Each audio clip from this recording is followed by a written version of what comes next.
Welcome to Tech Bites. Today we are going to be talking about Calendly and how to utilize it in order to create appointments with multiple people at one time.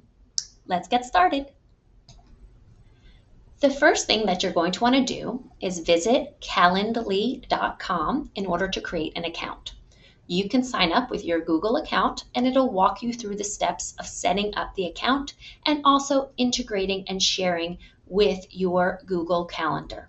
One of the great things about this application is that it does integrate right into your Google Calendar, and you will not have to go to calendly.com in order to see your appointments and your meetings. So the first thing that you're going to do is set up that account.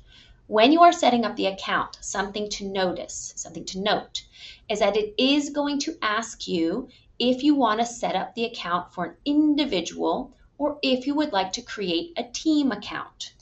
A team account is a paid account. So therefore, if you are setting up this account for your team to create conferences for a group of conference members, you're going to want to make sure that you are actually setting it up with just one person. They're going to have to be the person that oversees the conference calendar. So you'll have to pick someone from your group to be the sign-on person. So when you're walking through the steps, just make sure that you are choosing a single host and not multiple team members, because the multiple team members is going to be the paid version. The single host is the free version. So once you have finished signing up, it's going to create some calendar for you. It's going to walk you through some steps to create a calendar.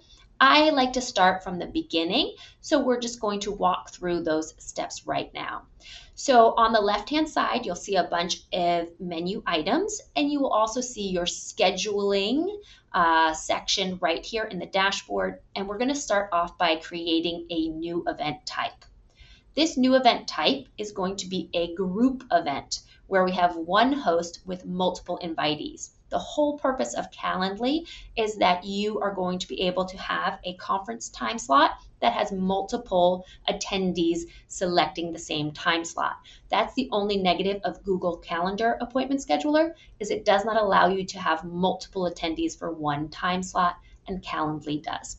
So we're going to click on the group item. And then you're going to see on the right-hand side that you have a menu pop up with all of your details. So in the new meeting space, I'm going to put in my group's or my team's name. So I'm just going to say the blue team. And you can, of course, add the members' last names if you want the parents to know what group this is for or what teachers are associated with this group. The second thing that you're going to do, so we're just going to slide down here. The second thing we're going to do is set the duration for our meeting slots. Now, these could be 30 minutes, they could be 15 minutes. You could have a custom number where it's 8 minutes, or it's 5 minutes, or it's 10 minutes. So I'm just going to put in 10 minutes. And then we're going to come over here to the location, and this is going to be in person, and you'll put our address here, and I'm just going to put the middle school.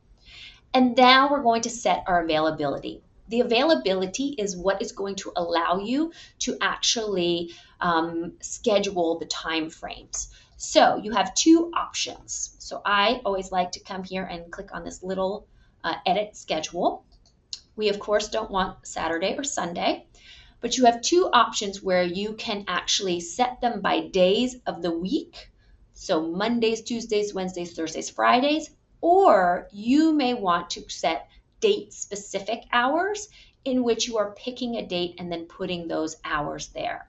Now, one great thing about this is that you can see I have it from 8 to 11 a.m. on Monday. I can also add a second time slot from 12 to 2 p.m. So I can adjust this as I'm going through and create the different times that I want. If I want to have date-specific hours, I can come here and I can click on a date and I can add the hours from that date. So I can add different hours. So maybe I want to add this until 11 a.m. And then I want this to actually be 12 to 2. And then it will allow the time schedules to come and go into those spaces. Now, if you want to do it this way, you can, of course, just X out of all of these and have these all unavailable and just have the days, the specific days in which you want your conferences to be held on. So once that is finished, I'm going to slide down a little farther and come to my invitee limit. You can have as many people per time slot as you would like. So that is one of the downfalls of Google appointment schedulers. You can only have one. So here we can set however many we would like. You could put 10, you could put 5, you could put 8, however many time slots you want per that time is we're going to put in. So I'm going to just put in 10. And you can also have a display remaining spots on the booking page. That's just something nice for parents to see. And then we have our hosts, and we're going to continue on to the next section. So I'm going to create this. And you'll see that now I have my calendar set up here. However, I want to go to the more options to complete this so that I can put a little bit more detail into this. So I can go to more options and I can add a description. So if I want to tell the parents what it is that we're going to be doing, I can put it here. So I can put student-led conferences.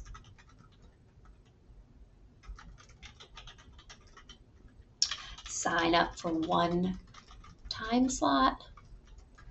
Always good to remind parents to only sign up for one time slot. You can also put in limits and buffers. So this means if you want time in between each of the time slots, or if you only want to have a certain number of meetings for this event. You can also put in your free and busy rules. So if you want them to, so we want them to actually book over top of our regular calendar. So that's going to be something that we're going to leave.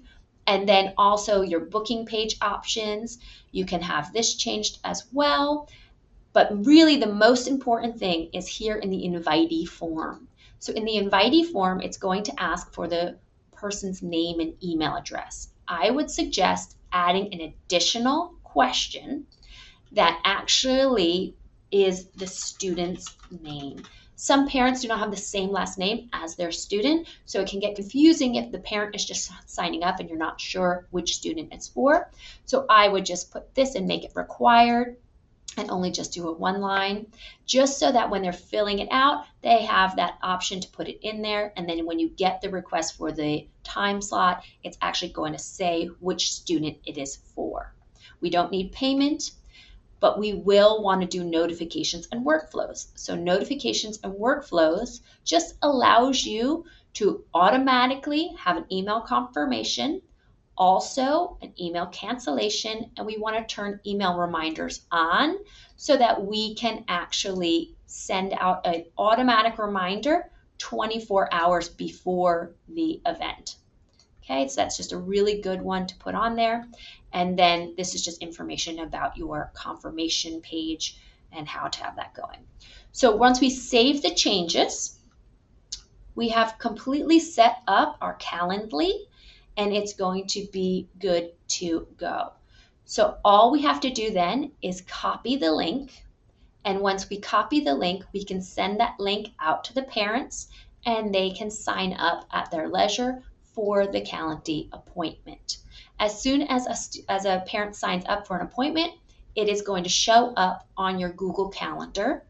And it's also going to show you that you have maybe, we did 10, the max 10, so it'll say 9 out of 10 or 8 out of 10, depending on how many people sign up for that time slot.